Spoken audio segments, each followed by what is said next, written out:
Hello, hello, beautiful Love Advice TV community. How's it going? Coach Adrian here. So happy to be back live after a short hiatus. And I've missed you guys. And I'm really, really happy to be able to do this live today.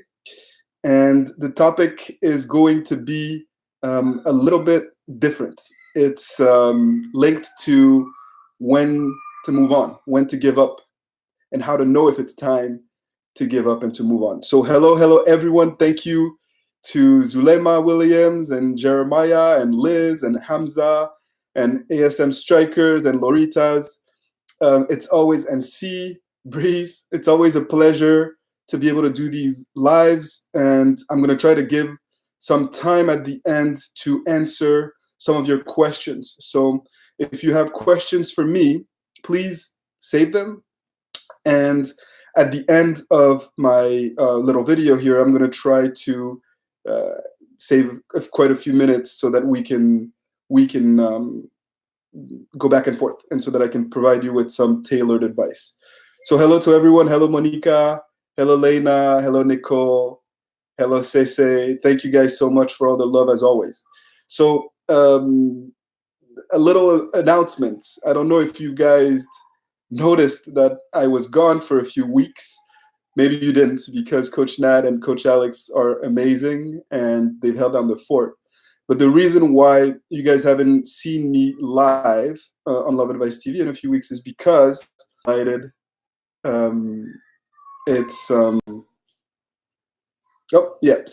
was saying, I think we're having a little connection issues here, is that I'm a father again for the second time, and so I've taken the last couple of weeks to be there for my wife, for my newborn, for my daughter, and it's just been blessings upon blessings, and just fired up. You know, a few years back, my girlfriend and I had broken up. We broke up for a year and a half, and we both thought that that it was done forever, and here we are. A few years later, with two married, so happy, and that was my ex, and it happened to me, and I know that it can happen to you too. And this is no BS, no gimmicks. This is real life. This is my life, and I've benefited a lot from personal growth, learning from my mistakes, and eventually, becoming a better man and a better father, a better husband along the way.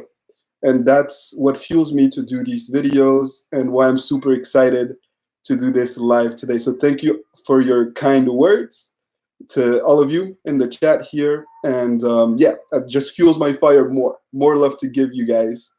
And baby and mommy are doing well. So we're super excited. The topic of today's video is, should I give up? Should I move on? And this is a question that I myself had asked myself after I broke up with my significant other, because there are no guarantees after a breakup. You don't know if you will ever get back together. You don't know if it's too late, if it's not perhaps the right person for you ultimately, or if they just don't love you in that way and never will again.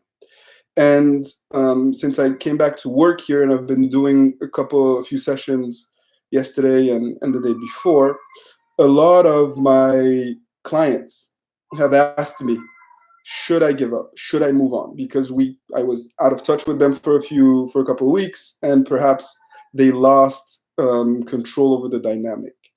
And I wanted to discuss this with you, because I know that everyone that's going through a breakup and following our work on Love Advice TV has this question at some point.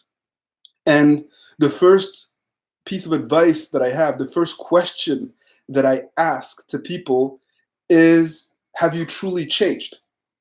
Have you truly changed? Because if you have not changed, it's impossible for me to reply to this question.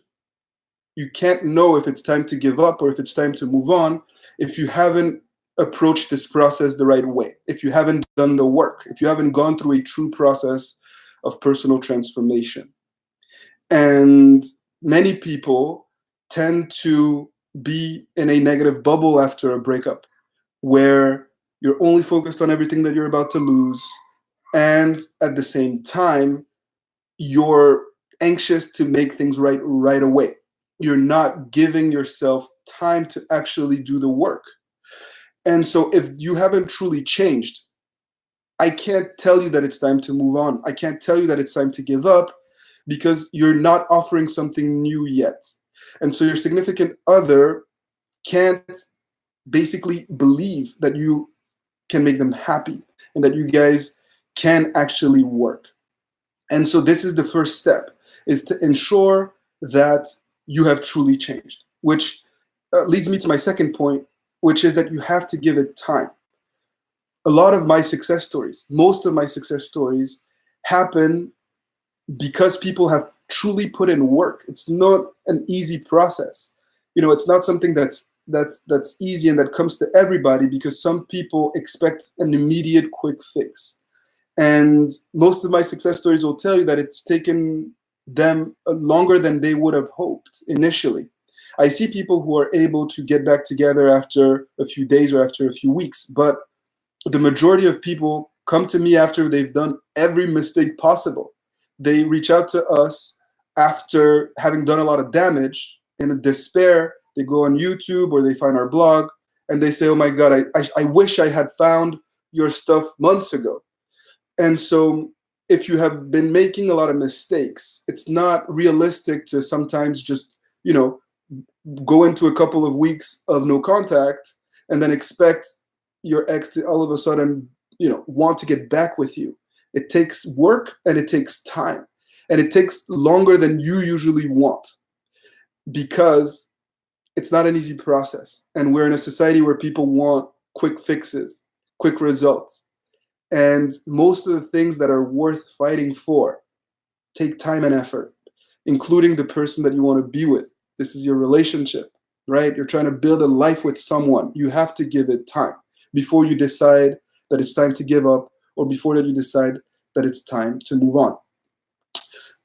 The key, I always tell people in my coaching sessions, listen, I don't want you to misunderstand what we're doing or why I'm here.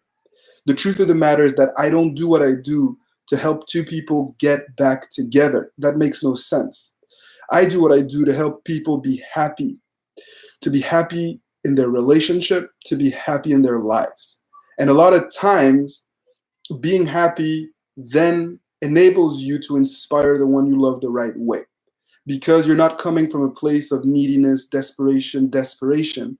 You're actually coming from a place of well-being once you've regained your emotional stability. And so keeping this in mind, understanding that the goal is to be happy and to be happy with this person that you love, the key is to have no regrets.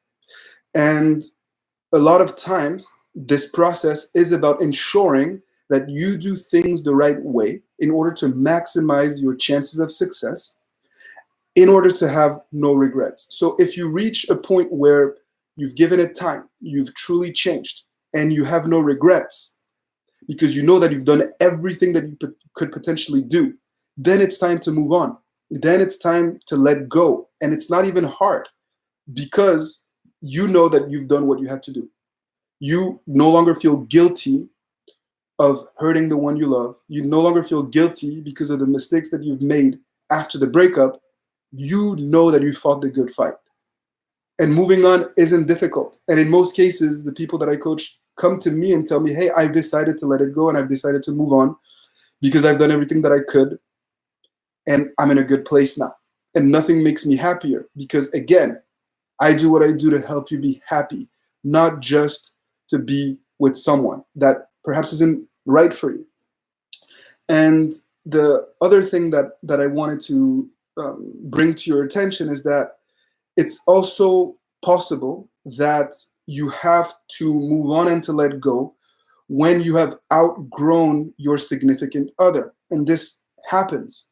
I start working with someone who approaches the process the right way. They're patient, they work on themselves, and ultimately, when we reestablish communication, when we rebuild the bridge, and we're in this reseduction phase, the person that I'm working with realizes that they have outgrown this person that they love. Right after the breakup, you reach this phase of despair and desperation, and you feel like the whole world is crumbling.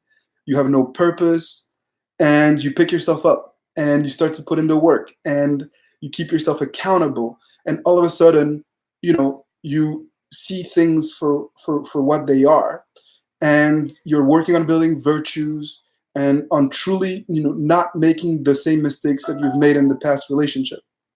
And when you do, sometimes you tend to think or expect your ex to do the same, and they don't. And when you reconnect with them, you can be disappointed because they're still caught up on the same old, drama or issues, or they haven't really truly done the work, and that can be disappointing. And in such cases, when an ex can't keep up or doesn't show that they can indeed continue to grow in order to build something new, then I advise the people that I work with, hey, maybe it's time for you to move on and to let it go. Now, it's very important for you not to be in denial. I don't want you to continue to pursue a person that is toxic for you, someone that is hurting you, or in cases where you cannot rebuild a communication platform even after years. I've seen it happen, and people sometimes reach out to me saying, hey, I haven't spoken to my ex in multiple years. I've tried to reach out multiple times. What do I do? And, obviously, if you've done the work, if time has passed, and if this person isn't making you better, you should let it go. You should let it go, and you should have no reservations about it. But what I do know is that it is possible. In the overwhelming majority of people that reach out to me, over 90%, it's still possible to make things right. And people are very surprised because they've made mistakes. Their ex has treated them like poop. And they tell me how. How is it still possible? And so that's why private coaching sessions are great, because I'm able to help you deconstruct, your current limited way of thinking, and together we're able to change your frame of reference. You see this one situation one way for so long, and then together we're able to completely transform the way that you see that same situation, and you see a path forward, and you have hope. And that's why I love working with people in private coaching sessions. And so if you have doubt whether it's possible or not to get back with the one you love, if you don't know if you should move on or continue to fight, I encourage you to book a session with me, and it'll be well worth it because it'll give you clarity and answers. And the last thing that I want is for you to waste your time, your energy fighting for someone that's not the right person for you. And the overwhelming majority of people that we've worked with are so happy. And it's fantastic to be able to dive into the intricacies of your situation and to provide you with clear steps that will work for you and that will give you that clarity. So it's not supposed to be easy. It is not supposed to be easy. Most of the things that are worthwhile in this life are hard. And, moving on isn't easy. And fighting to get back with the one you love and rebuild a new relationship isn't easy as well. So I don't want you to take the easy way out. And, that's very important. The obstacle is the way. And fighting through the adversity is how you grow and how you become better. And that's very, very important for you to understand, especially when it's related to this topic of should I move on, should I give up? Don't move on just because it's difficult, even though you still feel like your heart yearns for a new relationship with a significant other. Don't move on just because your friends and family are telling you that you should, even though your heart still wants to make things right. Don't take the easy way out. If you choose to move on and to let it go, I want you to do so from a place of well-being, from a place of, emotional stability after having truly done the work. And if you do, trust me, it's only good things are to come. The ego is your enemy in this process, and the ego should not be the reason why you move on, just because, your ex says something that hurts you, or other people say something that hurt you, or because your ex is now dating someone else and you feel like you've been replaced, or because they've ignored a letter that you have sent, that is not a good enough reason to move on. That is rooted in the ego. And I come back day in, day out in coaching sessions, helping people overcome their ego, because the ego is what probably has created most of the damage in your relationship. And it's what causes people to make a lot of mistakes after a breakup. So before I start answering some questions here, I wanted to leave you with a thought. And the thought is that what I've come to realize is that after a breakup, you're not yourself. You're not your normal self, because you're in this feeling of despair, desperation, anxiety, and depression sometimes. And your emotions tend to overpower your intelligence, your perspective. And as long as your emotions are overpowering your intelligence, it's impossible for you to make sound decisions. It's impossible for you to establish some sort of healthy communication strategy. It's very difficult for you to communicate with your ex the right way. It's very difficult for you to decide whether it's time to let go or not. And so your number one goal should be to snap out of that bubble, to be able to be yourself again. That's what we refer to as your higher, better self. And that's where we start in the process of helping people in private coaching sessions or in our masterclass. It always starts with personal transformation. That will lead you, that will help you maximize your chances of success, and ultimately have a clear idea and understanding as to where you stand in this process, and if it's time to give up, or if it's time to move on, or if you just need to change your approach and your strategy. So I know that a lot of you ask yourself this question, and that's why I wanted to do a YouTube live today on this very topic. I'm going to be doing a YouTube live every Friday at 12 p.m. Eastern, 9 a.m. Pacific. And if you have topics, questions that you want me to address, please don't hesitate to leave those topics, questions in the comment section in order for me to perhaps do an entire live webinar on this topic next Friday. Now, time for questions. If you have questions, keep them short, put them in the chat. I'm going to try to do the best that I can to help you. If they show signs of indifference, is it too late? Not necessarily. Not necessarily. It depends. If they show signs of indifference early on in the process, it's perhaps because you're still coming at it from a place of desperation, weakness, and vulnerability, and they're only showcasing this indifference in order to try to get you to get the hint, to get the clue. Now, if they're showing indifference after you've been able to do all of the things that we talked about today, once you've been patient, once you're no longer emotional, once you've been able to change, once you've been able to reestablish a healthy communication platform, then it's a different story.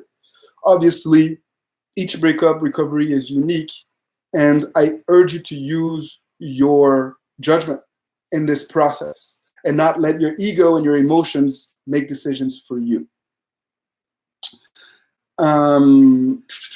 Okay, why did my ex leave me? Saying that she wasn't mentally ready, but then she decides to see someone right away.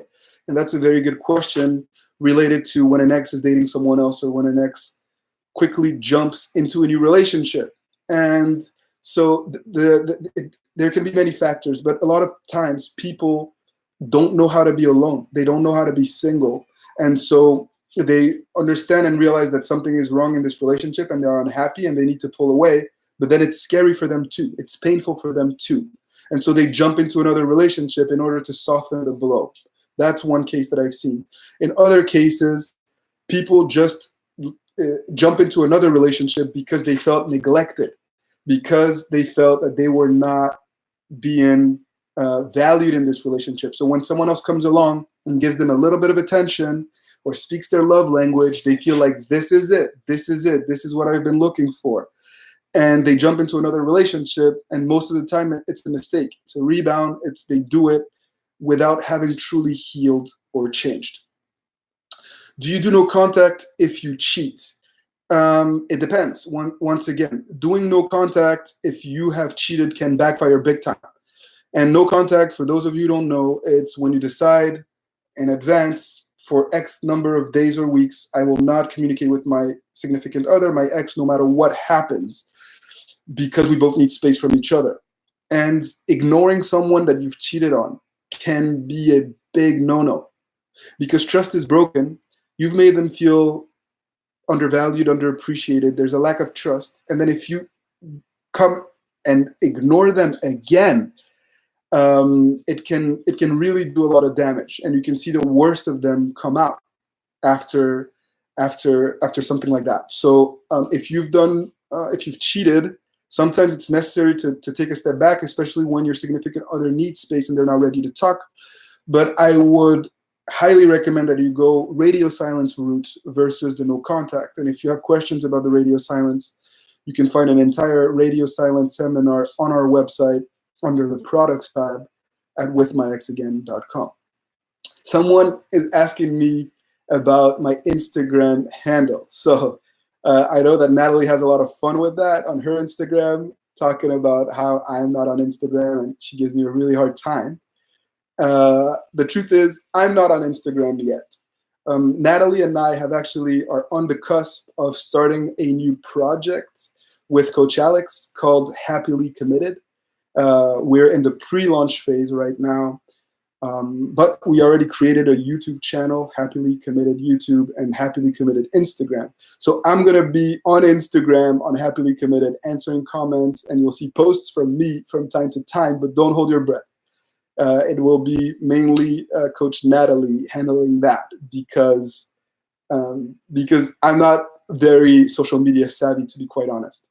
And the Happily Committed project, for those that ask here, is going to be more geared towards helping couples that are still together to experience more happiness in their relationship, and to basically maximize the love that you already have in order to prevent a breakup. Because for many years, we've been helping people after breakups, because we know that a lot of people need help there and there isn't much support. During a relationship, you can turn to relationship counseling, or there have been more resources out there and many good books to help stabilize a relationship. But we feel like, why help people only after a crisis has already occurred? Why not, help people while they're still together or early on in their relationship or their marriages to consolidate their relationship? So that's what the Happily Committed project will be all about. And maybe you'll see me on Instagram from time to time there. If they ask to exchange belongings within a month after the breakup, are they over it for good? Again, it depends. Many times people do this because they feel like that's what is needed in order to experience closure. Until you have their stuff and they have your stuff, they feel like you're still somehow together. And people need freedom and independence after a breakup, and that's why a lot of times stuff is exchanged.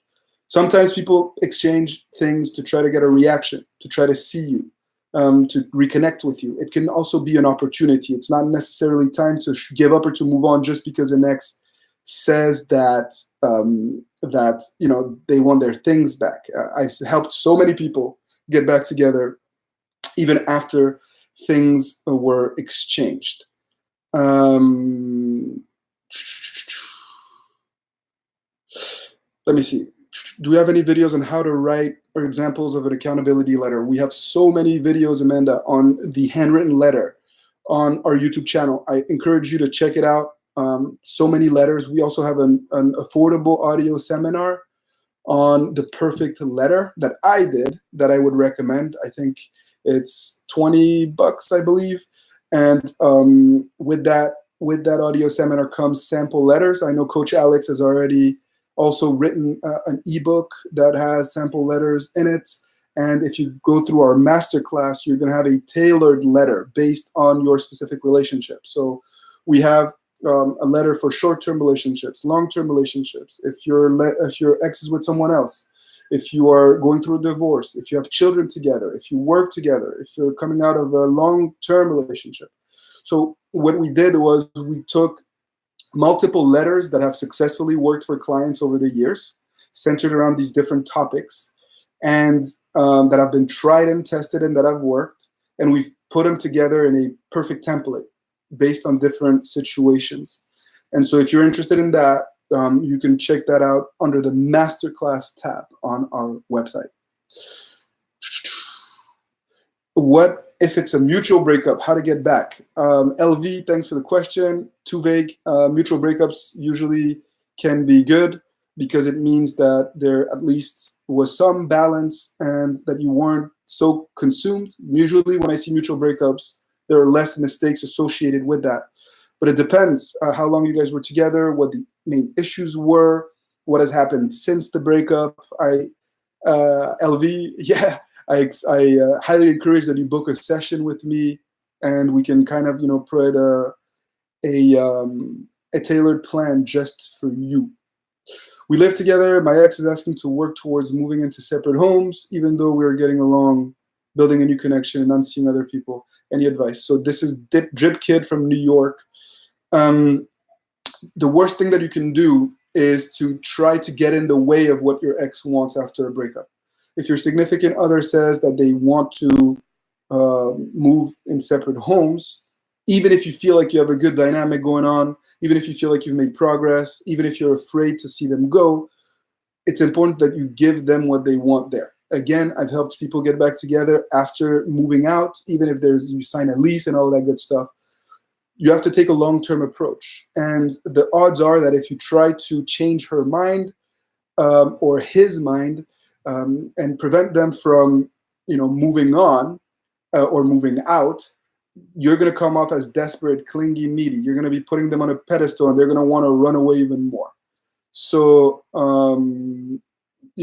ultimately, if your significant other is dead set on moving on, the best thing that you can do is give them positivity, speak their love language, be independent, because then they're gonna have cold feet. They're gonna realize, oh my God, am I moving out? Am I moving on from the person that I always wanted to be with?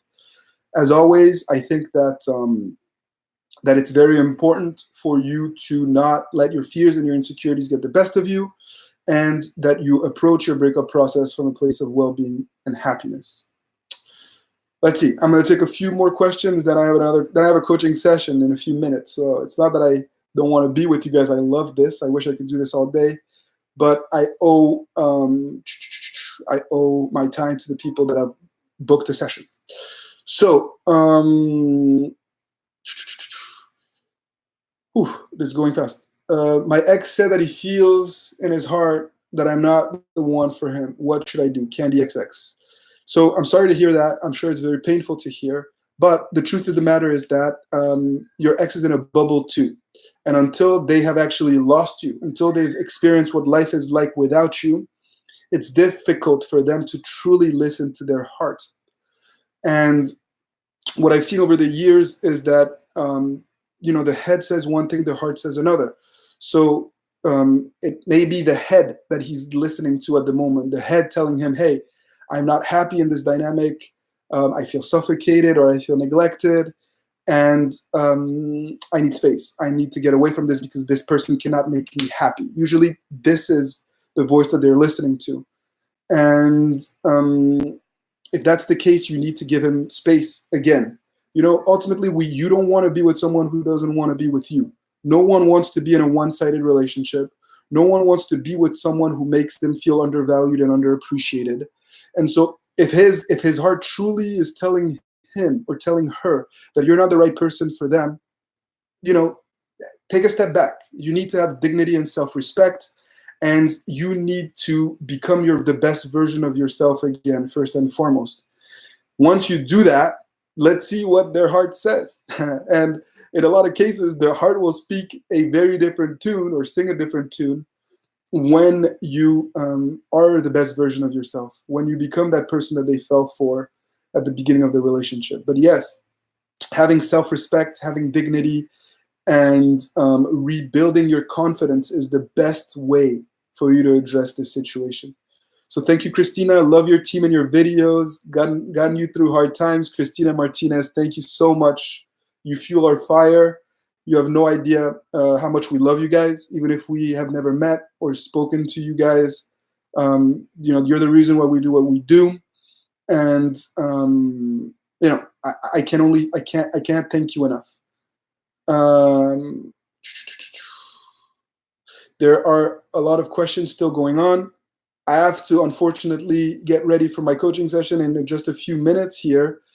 So, again, if you have specific questions for me, you can leave them in the comment section here. You know that we always answer them that way. If you feel like it's a broader topic that a lot of people would benefit from, put in the comment section webinar topic and in capital letters, and then put your topic. I will go through those comments and pick my live that will happen a week from today, next week, based on someone's suggestion here. If I see a suggestion that makes sense, that is applicable for a lot of people, I will do an entire live, 20 minutes or so, on this specific issue, and then I will give 10 minutes of question and answer time again next week. If you are in a pickle, in a very bad predicament, and you need to talk to us, you can always book a coaching session with us, private coaching tab of withmyexagain.com.